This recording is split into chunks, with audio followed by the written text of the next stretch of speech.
Afternoon, ladies and gentlemen. My name is Ramatu. I'm a second-year resident of the Nigeria Field Epidemiology and Laboratory Training Program, and I feel very honored to be here to present the use of surveillance data to guide response to an outbreak of cerebrospinal meningitis due to Neisseria meningitis type C in a low-resource setting, Sokoto State, Nigeria, 2017.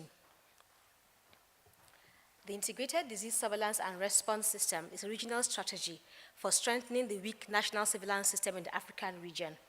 IDSR is employed in Nigeria, and it is based on the premise of 3 tiers of government.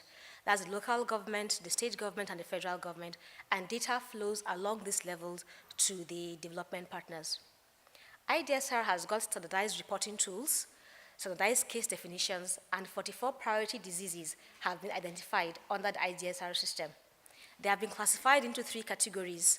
The first category is the immediately notifiable diseases that are epidemic-prone diseases, such as measles. The next category is a group of diseases that have been targeted for elimination or eradication. An example of this is guinea worm, also known as dracunculiasis. The third category of diseases are those diseases that are of public health importance, such as the viral hemorrhagic fevers. Cerebrospinal meningitis falls among the immediately notifiable epidemic-prone diseases.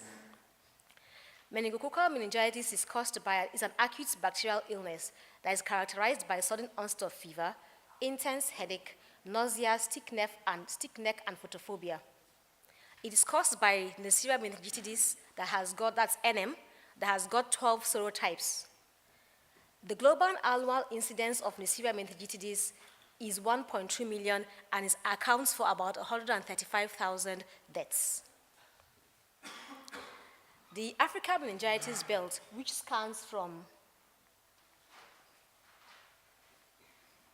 from Senegal to Ethiopia in sub-Saharan Africa, has got the highest burden of meningococcal meningitis. Epidemic waves occur periodically but irregularly every 5 to 12 years. And there's a hyperendemicity of the disease that is seen between the dry seasons of the months between January and May. Neisseria meningitis serotype A used to be the main cause of large epidemics in the Africa meningitis belt, but there was a decline that was seen after the introduction of Men-Afric-Vac vaccine.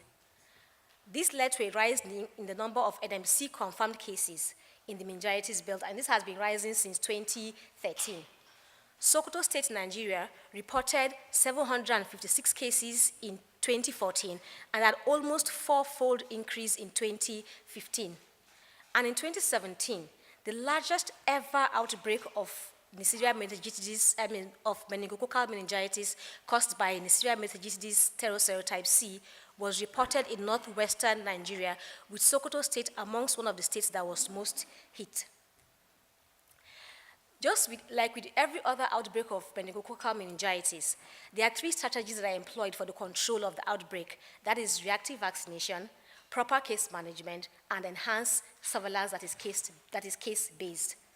The objective of this particular study was to show how surveillance data from an ongoing outbreak was used to guide reactive vaccination. At this point, I should mention that the International Coordinating Group, that's ICG, on vaccine provision was established in 1997 following major outbreaks of meningitis epidemics in Africa. It manages security stockpile of vaccines, injection materials, and antibiotics that are used in emergency situations. And for a country to have access to ICG stocks, it has to send in a request, which is to the ICG Secretariat, which is domiciled in WHO Geneva. And the request is evaluated based on the following criteria: the epidemiological situation, the vaccination strategy, the pre-existing stocks of that particular vaccine in the country, and the operational aspects of the response. For this particular outbreak, the vaccine that was required was the C-conjugate vaccine, NACEVAC, and it has never been used in Nigeria before.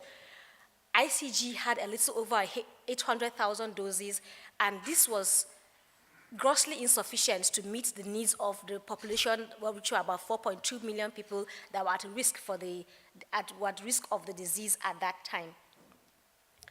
Thus, it was imperative that the right decision should be made as to how to use this vaccine so that we can maximize coverage and get the best effects from the vaccine in response to the outbreak.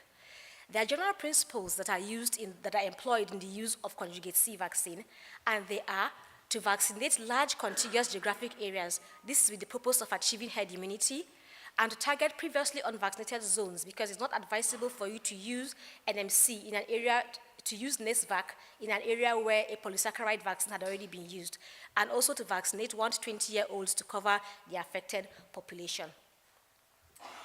The study area was Sokoto State, and Sokoto State is located in the far northwestern part of Nigeria. It has an annual average temperature of 28.3 degrees and a humidity that is less than 30%. 80% of its inhabitants are farmers, and Sokoto State was recorded to be the poorest state in Nigeria with an absolute poverty rate of 81.2%. All these factors enhance the transmission of meningococcal meningitis. Data was collected by review of hospital records from suspected cases. Contacts of the suspected cases were also traced and data collected. There was active case search in the community, and data collection tools listed below were used. Data was analyzed in terms of time, person, and place. Attack rates by wards and local government areas were calculated for the time period. Wards are subunits of the local government areas. And alerts and epidemic thresholds were defined according to IDSR standards. An alert threshold is an attack rate of 3 people per 100,000 population, while an epidemic threshold is 10 per 100,000 population. The strategy that was used for the vaccination was to target local government areas that had crossed the epidemic threshold as at week 13. Sokoto State has 23 local government areas, and all of them were affected by the outbreak. Target LGAs that had the highest number of wards, that is subunits of that LGA in epidemic threshold, and to target metropolitan LGAs and contiguous LGAs to achieve the general principles of the use of the conjugate C vaccine. A total of 4,720 cases were reported with a case fatality rate of 6%. That overall attack rates for Sokoto State was 97 per 100,000, and 55.4% of them were male. The median age of the affected group was 19 years, with an age range of 2 to 80 years. And the most affected age group was 10 to 14 years, and they accounted for 24.5% of the cases. This is a spot map that shows the distribution of suspected cases of meningococcal meningitis in Sokoto. And we can see that most of the cases were concentrated around the central region and the northwestern and the northern area of the state. So, as a reminder, as to the steps that were taken to prioritize the LGAs that were to benefit from reactive vaccination, the first thing, as I said earlier, was target LGAs that had crossed epidemic thresholds as at week 13. And from the table, you can see that there were about 7 of them that had crossed epidemic threshold at that time, but the first 3 that had attack rates ranging from 24.3 to 71.9 were prioritized for reactive vaccination. 2 minutes. And this is a map that shows where the local governments are located. The next step was target LGAs that had the highest number of wards in epidemic threshold, and 2 LGAs qualified for that. The map now shows the 5 LGAs that had qualified for reactive vaccination. The last step was target metropolitan LGAs, and LGAs that were contiguous to those that were to be vaccinated, especially in social and economic activities. And this is the final map of the local government areas that benefited from reactive vaccination in a resource-constrained state. In conclusion, surveillance data from the early part of an ongoing outbreak of Neisseria meningitidis serotype C was used to guide reactive vaccination as a means to control the outbreak. Following the incidents, the following recommendations were made. The international bodies responsible for vaccine provision should ensure that they have a ready stockpile of vaccines to respond to emergency situations. And the federal and state ministries of health in Nigeria should have in place an emergency preparedness plan to respond to outbreaks of such magnitude. I'd like to acknowledge the Nigeria Field Epidemiology and Laboratory Training Programs, that's my supervisors and resident advisors. I'd also like to appreciate the Africa Field Epidemiology Network, Nigeria Center for Disease Control, Sokoto State Government, and World Health Organization, Sokoto State. I'd also like to thank MediPIET for the opportunity to present my findings with the wider scientific community. Thank you very much.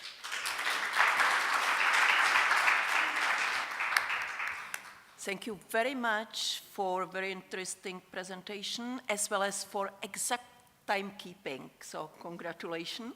And now we have 5 minutes for questions, comments, suggestions. So please, it's open for discussion.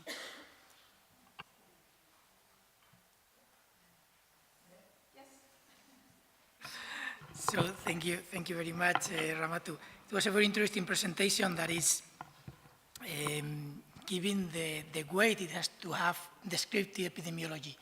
Usually we think that epidemiology and epidemiological analysis is only analytical, but the description is a key part of the epidemiology for guiding, for instance, these campaigns, and that's very important. I have a couple of questions. One is related with the number of cases you confirmed. You mentioned around 4,000 cases. Do you know how many of them were confirmed as meningitis C? And the second question is this increase in meningitis C cases compensating the decrease in meningitis A cases? Okay, thank you very much for your questions. The first question is how many cases were confirmed? And I don't have the figure off head right now, but we had about an 8% confirmatory. There was 8% confirmation out of the cases that were suspected to have this, that were confirmed with NMC, suspected to have cerebrospinal meningitis. Then the second question is about the rise in NMC. Is it compensating for the decline in NMA? Yes, we believe so, because for the past years, most of the epidemics were confirmed to be caused by Neisseria meningitis serotype A, and that was why the need for the polysaccharide vaccine came up, and it was developed and was used in many countries in Africa to decline the rate of A. But with the decline in A, paradoxically, there was now an increase in the levels of NMC cases, and the first major outbreak of NMC was seen in Burkina Faso in 1979, but was not comparable to the magnitude of what was seen in Nigeria in 2017. Thank you. So, please go ahead. Mike will come to you.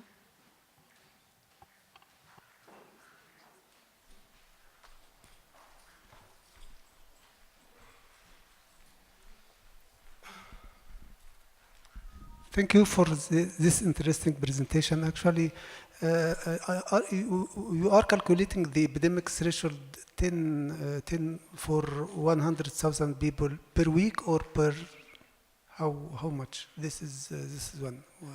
What is the time interval for calculating the epidemic threshold? Okay. Second, you see that the mortality rate was 6%. Can you explain more what behind this high mortality rate for the cases? Are they not seeking medical advice or going to the hospitals or what? Okay. Thank you very much for your questions. The epidemic threshold is calculated as 10 suspected cases per 100,000 population per week. It's calculated per week. Then the second answer is the case fatality rate that was reported in this outbreak was 6%. And the general case fatality rate for meningococcal meningitis ranges from 1 to 10% globally. So we believe that the case fatality rate was actually within the range that is kind of like expected. Okay.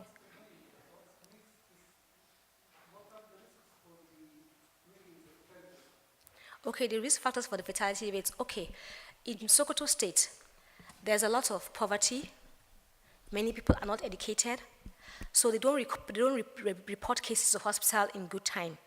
And it is very, very well known that with cerebrospinal meningitis, the chances of fully recovering and especially not having complications, depends on how early therapy is instituted.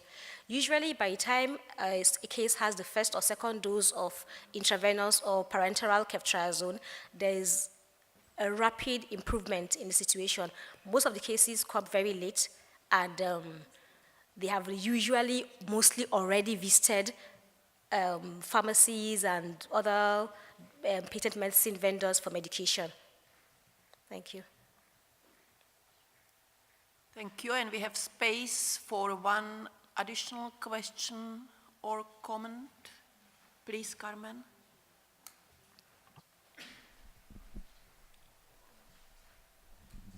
Thanks. Congratulations for an extremely interesting study where I think that you have used epidemiological data to actually orient also preparedness, because you have a situation with a limited number of vaccines where you needed to analyze how to distribute them and have priorities. But in your recommendations, you also talk about the stockpile. So my question is actually about that. How much have you linked your study with the preparedness plans in the country or in this setting? Okay. Thank you very much for your question. So far, after the outbreak season was over, the outbreak ended in the 25th epidemiological week.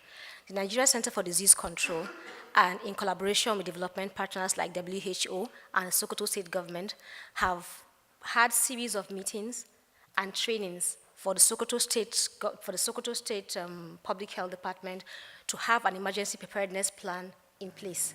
The plan has already been executed because we expect another meningitis season to begin right about now, getting into January. So they have an emergency preparedness plan on ground already. Active surveillance has already begun, and there are already medications that have been pre-positioned to respond to the outbreak as soon as it occurs. Thank you. So thank you very much, Ramatu, and your colleagues from Nigerian VLTP and AFENET, as well as colleagues from the floor for the discussion, and thank you, and we will continue.